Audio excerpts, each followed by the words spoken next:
Okay, today we're talking about Kashrus Scandals, Simin Kufyud Halacha Hey.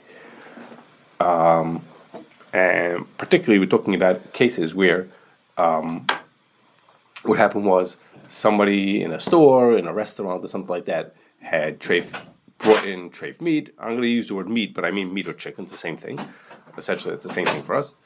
And now we're trying to figure out what to do with that. It has a lot to do with things to do with called the parish that I spoke about last time, that the live people that never heard, probably. But and I also just want to limit it as follow. Also, a lot of the basis of a lot of the issues that we're going to have are from the fact that meat is a chaticha l'skabed or davish minyan, and that's why it's particular to meat or chicken. When I say meat, I mean meat or chicken, those kind of things. La Fouque do other types of scandals where those things didn't apply, like places people who use kvinas akum, or they use treif grape juice, or they use there was a place using year-round flour to make Pesach food. Oh my gosh! Oh, no, I'm sorry. They're using Pesach flour, then mixed it with water as if it was matzah meal and used it to make Pesach food. It was Pesach flour. Kashrus Pesach. Anyhow, so those kind of situations which have their own issues, and not to say that there's nothing to talk about, but those the chaticha l'skabe davish minyan is not relevant over there. Their regular rules of Bitul come into play, and it's a lot easier to make things mutter in those cases. Okay, but what we're specifically talking about the kind of scandals when there's a person who used treif meat. So then in the treif meat, we're assuming that it's chaticha l'skabed or davish minyan, and therefore things get more complicated. It can't be Bitul.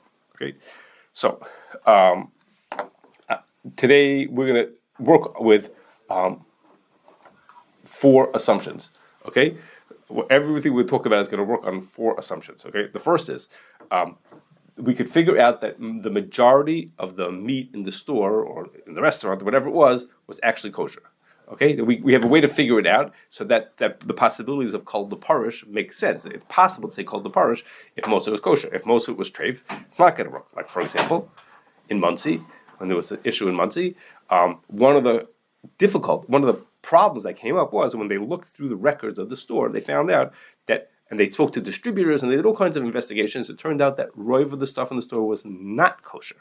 Okay, so then everything I'm going to tell you going forward for the rest of the day, is not going to be relevant. Okay, the kol parish, all the things that we're going to talk about that have to do with kol parish. So you have a majority, you assume what came from the majority, which was kosher. That's a lot of our heterim are going to be based on that.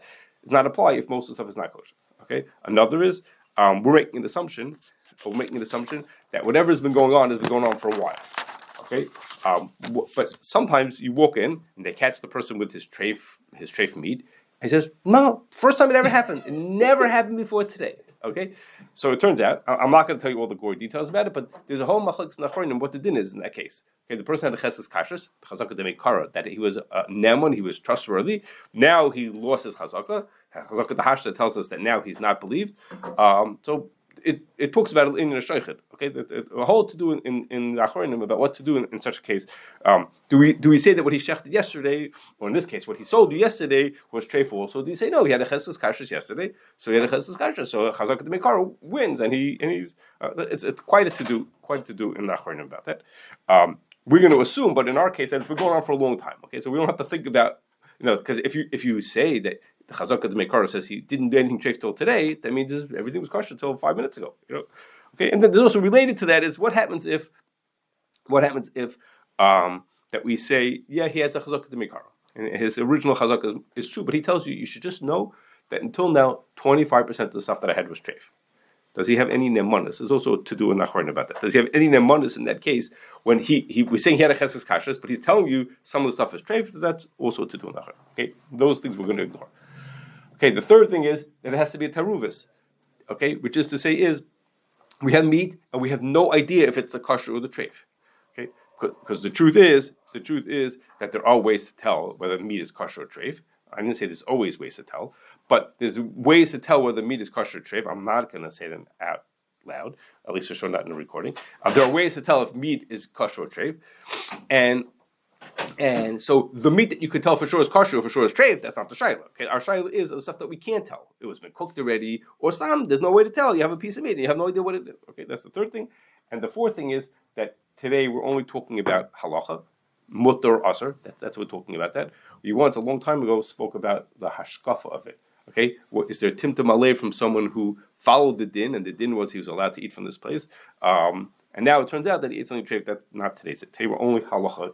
Just Okay, so those are all introductions. This is just our assumptions that we're working with today. Okay, and now another four things. Okay, and that is the four questions that we're going to talk about. That if you think about it, these are the four questions that come up every time one of these scandals happens. Okay, and the first is there's still raw meat in the store. What's the status of that meat that's in there? Okay, or there's prepared meat in the store. We'll see that's a little bit different than the raw meat in the store.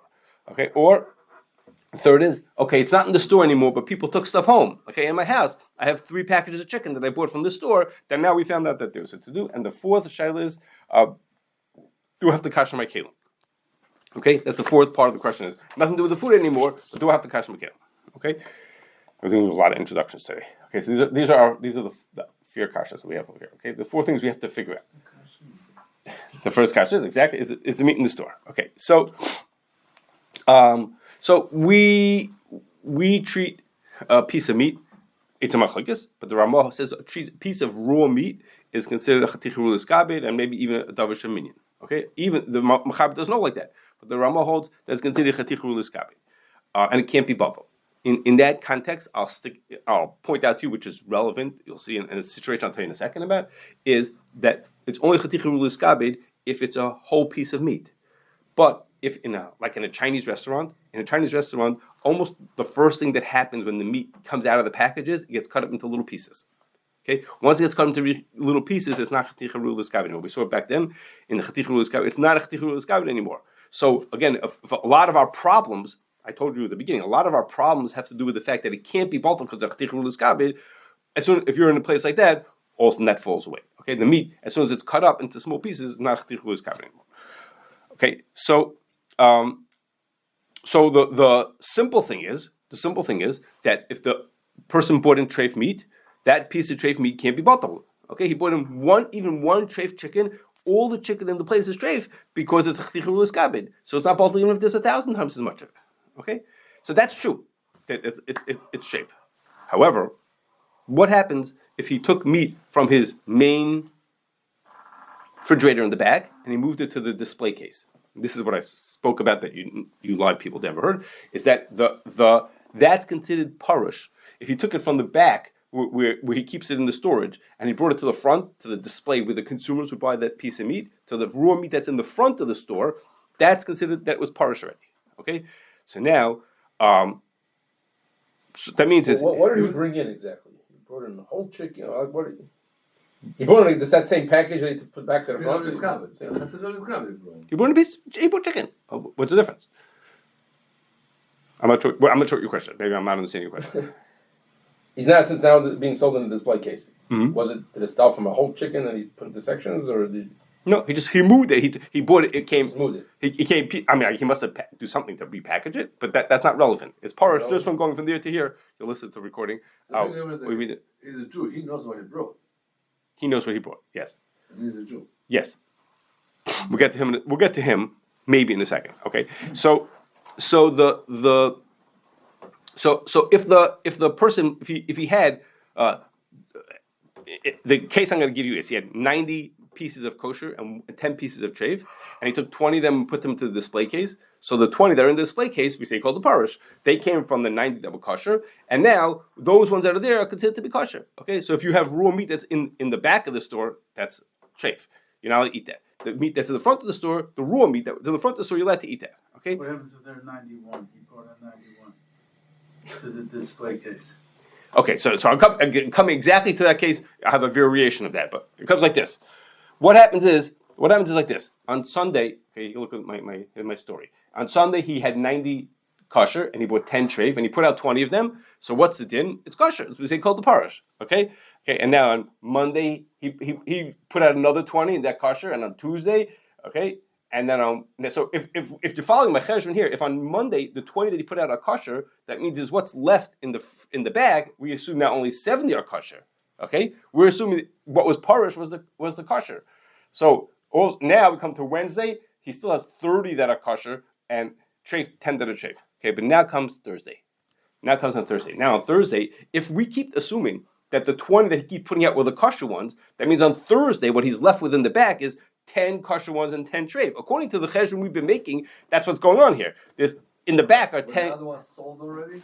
Yeah, they're gone. They're out of here. So it turns out it's a machlokes nachronim. Okay, and which is going to be important for us. There's a machlokes nachronim. What's the thing now?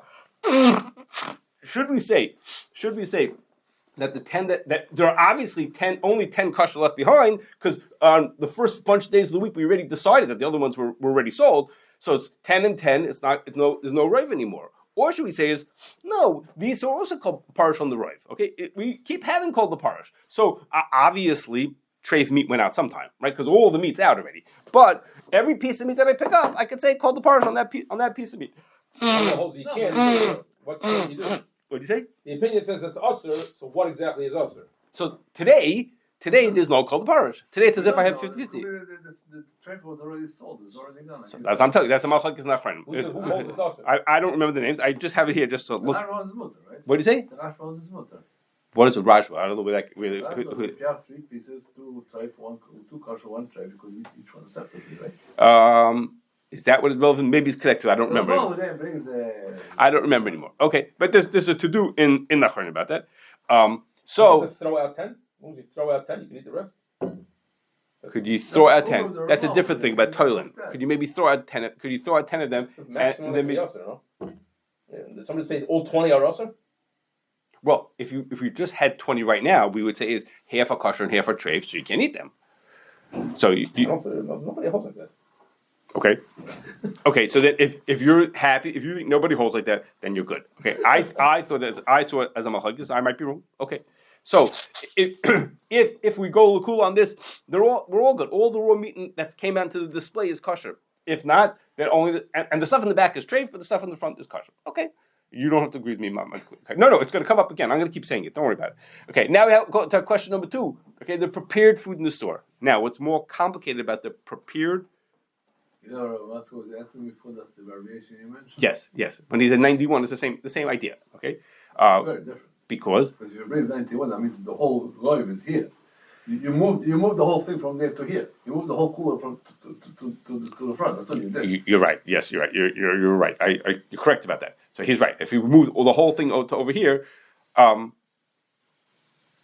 you're right in logic. I seem to remember someone says that's not true, but I think you're right anyhow. I have to look back at my notes about that. Okay, I forgot to tell you something that David mentioned before, and I forgot to say is.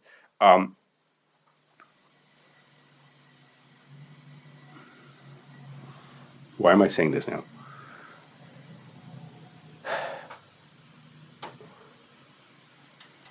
Okay, I don't know what I'm about to say, so I'm going to skip it.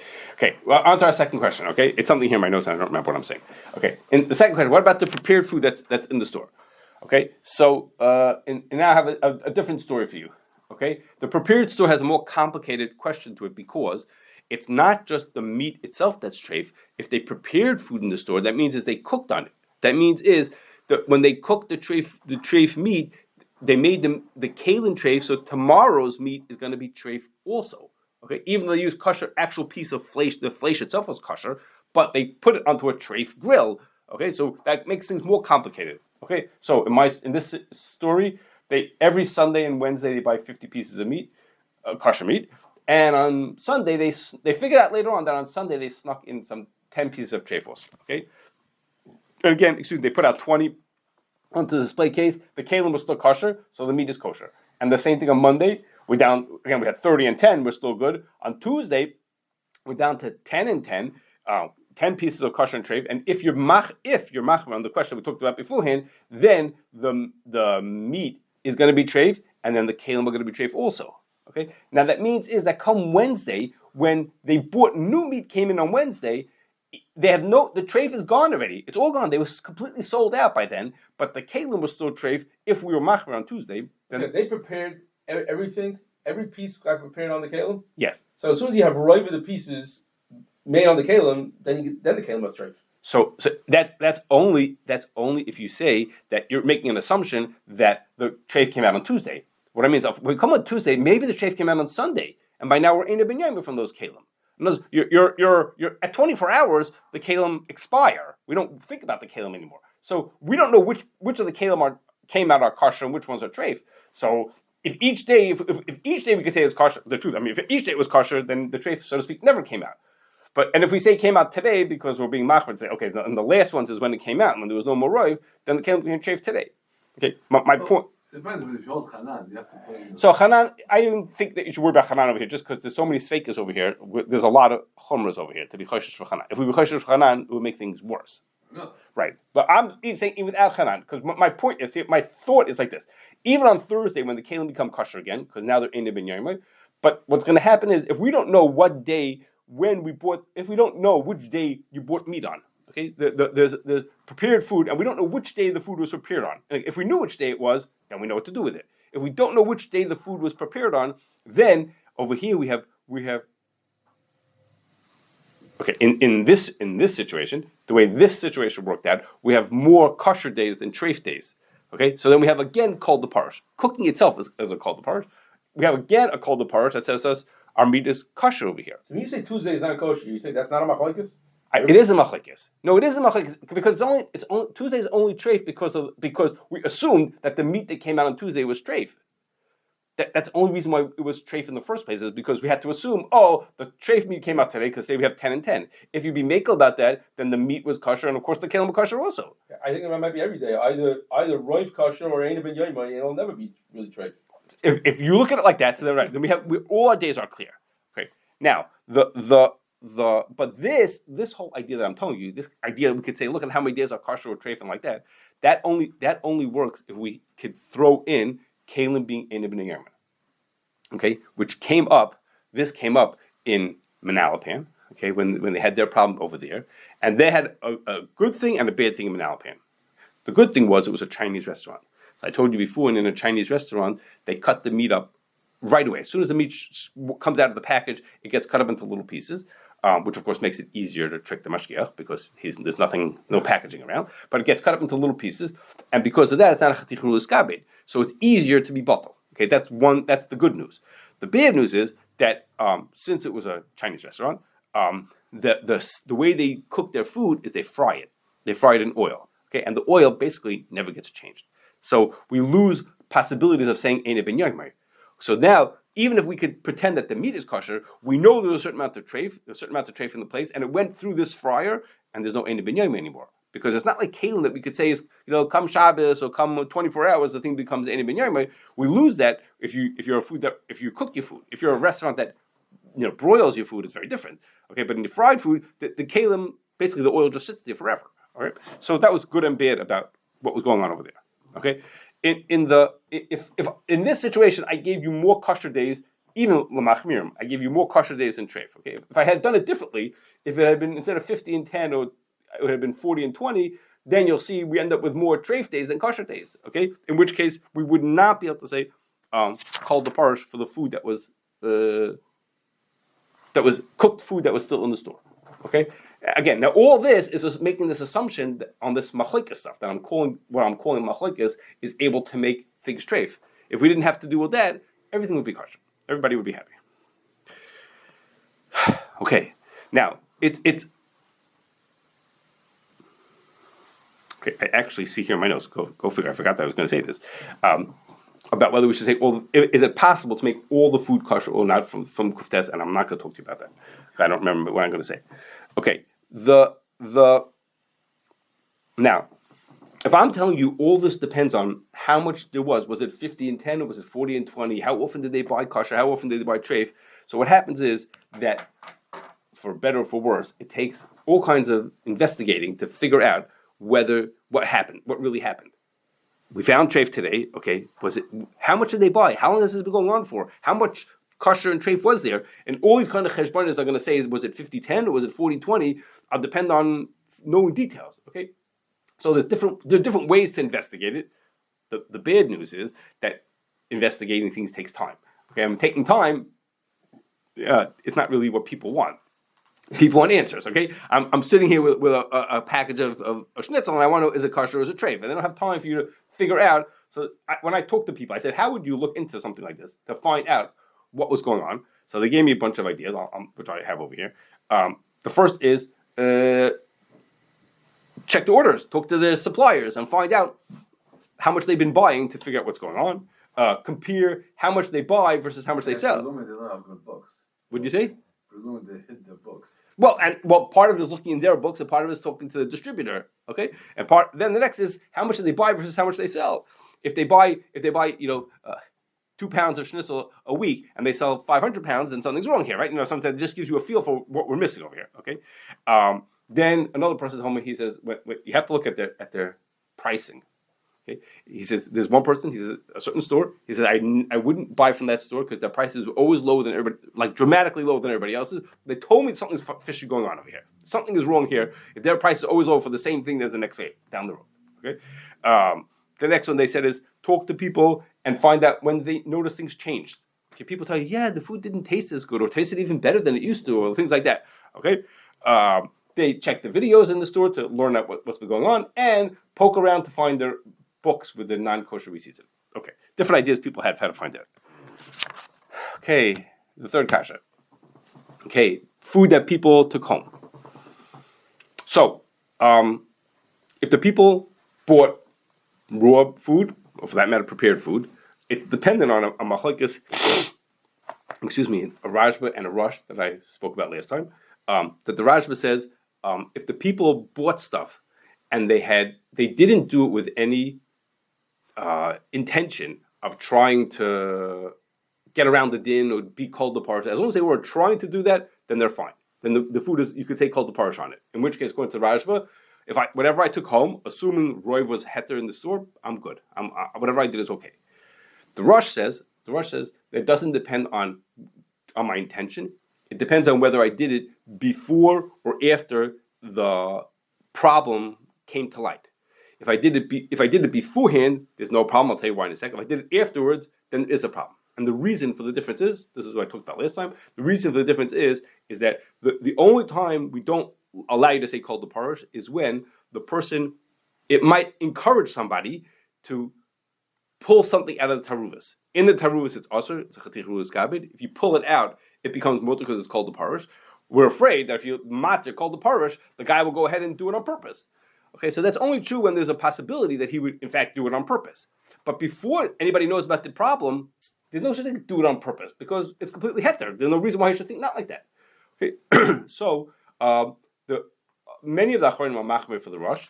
The Mechaber is not. Many are, and this Rush came up in L.A. when they had their scandal, which was it was before Pesach. And they figured out at some point that the person was selling treif meat. And Rebelsky told people that if you bought your meat before 3 o'clock, then it's kosher. And if you bought your meat after 3 o'clock, it's treif. Okay, and people looked at it like it sounded like the most strangest thing in the world. If you bought it before 3 o'clock, it's mutter. If you bought it after 3 o'clock, it's kosher. And of course, it sounded strange. But it's exactly because of this Rush. That's why he said it. It's because it's at 3 o'clock is when the issue was discovered, when it came to light that this problem was going on. And therefore, what was taken out before 3 o'clock, according to the Raj, it all would have been mutter because nobody bought the stuff trying to sneak treif out of the store. They weren't trying to get something. Everybody was buying because they just wanted to buy a piece of meat. But according to the Rush, it depends on did you buy it before or after the issue came to light. The point being before, there's no reason to make a xera because what should we worry about? I'm afraid I'm going to do it on purpose. Of course, I would happily go in there. I wouldn't think twice about buying into the store because we all thought it was kosher. And therefore, he told people if you bought it before 3 o'clock, you can't eat it. If you bought it after 3 o'clock, you're allowed to eat it. After 3 o'clock, you're not allowed to eat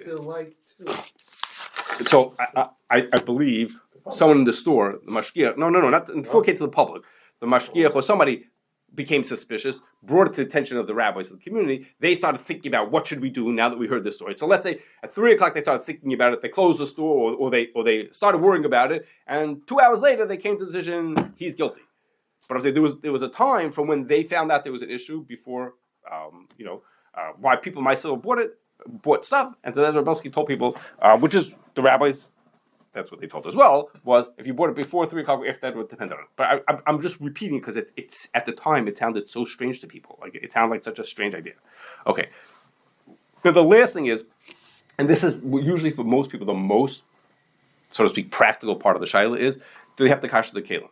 And the reason is because they either ate the food already, which it is what it is, or they wouldn't even dream of eating the food. They're so echoed by the idea that this guy was selling treif meat, they just throw it all out anyhow. They don't even dream about it. They won't even, Rabbi, don't tell me a whole Torah about why you think it's mutter. I'm not eating from that store. Okay, so for lots of people, the idea of eating the food is not the shaila. And the shaila is just, but I ate the food until now. So what about, do I have to kasher my kelim? That's for most people, that's what the shaila is. Okay, so I'm going to break down the question as follows. Okay, the first question is, did the din say that the food was kosher? Okay, I've been talking to you for the past, I don't know, half an hour, that it could be the din will say the food is kosher. If the food was kosher, forget, I'm not eating the food anymore. But if the food was kosher, then I obviously don't need to kasher my kelim. Okay, if the din was, let's say the case I just told you, if you bought it before 3 o'clock, the food is kosher. Okay, let's say that would have been your psak for your case. Well, if so, and I cooked that food in my oven, then I don't need to kasher. I was allowed to eat the food altogether. Now, again, I might throw the food out because I'm so disgusted by it. But if the din is that its food is kosher, then I obviously don't need to kasher. That's the easy one. Okay. On the kelim we have the Rosh Hashanah. What do you say? On the kelim we have the Rosh Hashanah. Why? I mean, what do you mean by that? but you can, it's easy to kasher. Therefore, but I'm allowed to eat the food if I can. Not to the food Because He he wants to be machmer. He wants to be machmer. And says, since I could have kashered it, so every time I could be, so you. You might in the meat as well. That's not the Rosh Hashanah. Okay. But the kelim will be the Rosh Hashanah. Really? So if you kasher the meat's mutter? Yeah. So listen, David. So your coffee cup that you drank the coffee from this morning, you should kasher it. Because you only put milk into it because it was called the parish. You assume the milk and it was kosher. And now kasher your cup because you should be machmer because it's yesh material. No, it had nothing to do with that. Like Dusty said, if the food is kosher, how can you tell me I can eat the food and then go kasher my kli and then eat it again and kasher kli again? So that's not if you have to do it every day. That's not the Rosh Hashanah. oh, okay. Oh, so yeah, okay. I don't think so. Okay, we'll think about what. Okay, so now. So next thing is, okay, what happens if we decide the food is not kosher? Okay, so now our question is, okay, what did you do with that food? Okay, if it's just sitting in your fridge, you can throw it in the garbage. So the question is, what should you do with food? So the answer is like this. It seems to me. The answer is like this. If you use it on dishes and flatware, then usually you don't need to kasher. And that's because usually, like David was hinting at, most of he indirectly was hinting at, most of the dishes that you have were not used with it. Okay, it was used with some. Okay, so rive of your silverware is kosher. Okay, there was a fork that you used this with. Most of your forks you didn't work. So we talked about this some time ago. There's a din that. That correctly saying anyways. And there's all kinds of questions also. But even forget about that. Is that I don't know which fork I use it for. So the din is when you have a bunch of forks. Some of them are kosher, some of them if you don't have to kasher, except sometimes, or maybe a machmer for tavishish material. But as a rule, the mechaber said you don't have to kasher. So usually, I didn't say never, but usually you don't have to kasher. Okay, usually you wouldn't have to kasher. Okay, but what happens if you use it in your oven, your microwave? Okay, you only have one oven. Okay, so if you bake this piece of chicken in your oven, you know which oven you put it in. There's only one oven. Okay, there's only one microwave. Okay, so you know that you use it in that thing. So then, at that point, you would need to kasher. So I'm just going to mention that there's a bunch of chumras that are going on over here. Well, I'm mentioning them. I'll tell you what these chumras are in a second. A bunch of chumras will be machmir for, and it's worth being in mind when you come to something that can't be kasher. Let's say the glass plate in my microwave. Should I be machmir on that? Should I just found you a scenario that you're going to need to kasher. So there's a few things, okay? The bunch of, I have here six possible things to keep. I'm not saying you should be makel. I'm saying things to keep in mind about maybe makel, okay? The first is that the whole idea that we treat it like chatichur u'liskabed is a machlokes mechaber the Ramah. The mechaber holds it's not a chatichur u'liskabed. Raw meat is not a chatichur u'liskabed. Okay, that's the first thing. Okay, the second is, it's a machlokes of Rajba and the Rosh I mentioned today. The Rajba says anything that you bought innocently is called the parashon. And we're being machmer for a rush that depends on times. In some cases, that's relevant. Next is when the rush says it only applies if you didn't know. It's only if you got it before you knew. Pri Megadim is mesupik. I didn't tell you this, but it was in my notes here. The Pri Megadim is mesupik about what happens if many people know about it, but I happen to not know about it. Okay, when the Rush says it has to be before you know about it, did he mean is before it becomes knowledge, generally knowledge, or it means that I personally knew about that? So again, we're usually machmer about that, but it's a tzad l'hak over here. I told you this machlokes about whether the last ones out are considered kosher or treif. The Ramah in general is machmer that glass can't be kosher, but B'diavad himself he says it's mutter. And at the end of the day is all these things that we're thinking about here, all darbanas achtichru l'skabed, ein ben yoimoy, and things like that are all things that are only usum darbanan. Okay, so I'm not saying that these you should be making. I'm saying is that when you come to the point that you had to be kosher, you had to machmer because your oven or your microwave was used to it, and you need to kosher it. If you bang into something that can't be kosher or there's some particular difficulty, then I'm just mentioning that there are other stuff that might be why you shouldn't have to kosher.